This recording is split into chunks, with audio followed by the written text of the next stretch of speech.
पैसे के दम पर उनका जनादेश मिला है, जो सरासल देश के लोकतंत्र कहीं ना कहीं खतरे में है। 10,000 में क्या मिलता है, तो 10,000 में बिहार सरकार मिलता है। चुनाव में तो दो ही चीज होता है ना, हार और जीत। तो निश्चित तौर पे महागठबंधन को जो सफलता मिलना चाहिए नहीं मिला और एनडीए को सफलता मिला है, तो एनडीए को बधाई दे रहे हैं, उनके टॉप लीडरशिप को बधाई दे रहे हैं। लेकिन जनादेश उनको नहीं मिला है, वो पैसे के दम पर उनका जनादेश मिला है, जो सरासल देश के लोकतंत्र कहीं ना कहीं खतरे में है। चुनाव के बीच चुनाव में अगर किसी को पैसा दिया जाए तो ये अपने आप में बड़ा सवाल है। देश में रील में चल रहा है कि अगर 10,000 में क्या मिलता है, तो 10,000 में बिहार सरकार मिलता है। तो ये अपने आप में आश्चर्य वाली बात है कि देश में इस तरीके से चल रहा है।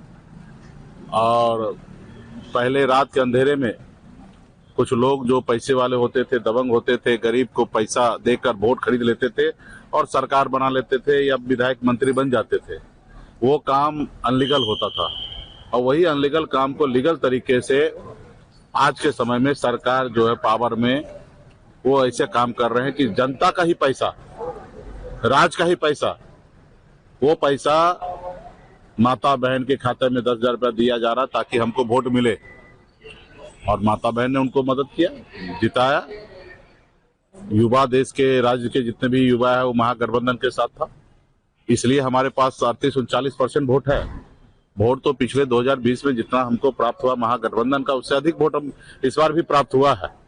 लेकिन उसमें वोट का पैटर्न में जो है, जो युवा जो था वो नौकरी लेने के लिए, रोजगार के लिए हमारे साथ खड़ा रहा। लेकिन हमारी माता बहन का एक बड़ा संख्या महिला का जो वोट है वो एनडीए को गया है। ये जो हम लोगों का फर्स्ट दृष्टिकोण से दिखा है। ऐसे चुनाव में तो कई तरह का फैक्टर होता है, हार के लिए कई फैक्टर होता है, जीत के लिए। तो इस पे विशेष हम लोग चर्चा करेंगे और हम लोग मजबूती से लोकतंत्र को बचाने के लिए, मजबूती से 2029 के लिए अभी हम लोग तैयारी करेंगे और राज्य में बदलाव आएगा। और जो सरकार ने जीविका दीदी से वादा किया कि 2 लाख रुपया हम देंगे, ये पहला किस्त है, 10,000 रुपया दिए हैं, 1,90,000 और देंगे। वो सरकार से मैं आग्रह करता हूँ जल्दी से जल्द दे, नहीं तो इसके लिए हम लोग जीविका दीदी के साथ खड़ा होंगे। उनका अगर आपने वोट लिया 2 लाख रुपया बोलकर, तो उनका पैसा आप उनको दीजिए, नहीं तो उनके लिए हम लोग राज्य में आंदोलन आने वाले समय में करेंगे। संजय यादव और कृष्णा रूप पर ये कह दिया कि उनकी वजह से हार हुई है। नहीं, देखिए, ये तो अभी वो ना 3 में थे ना 13 में थे।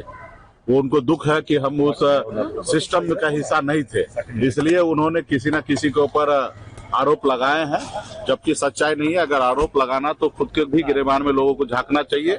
गलती सबका है, हार सबका है।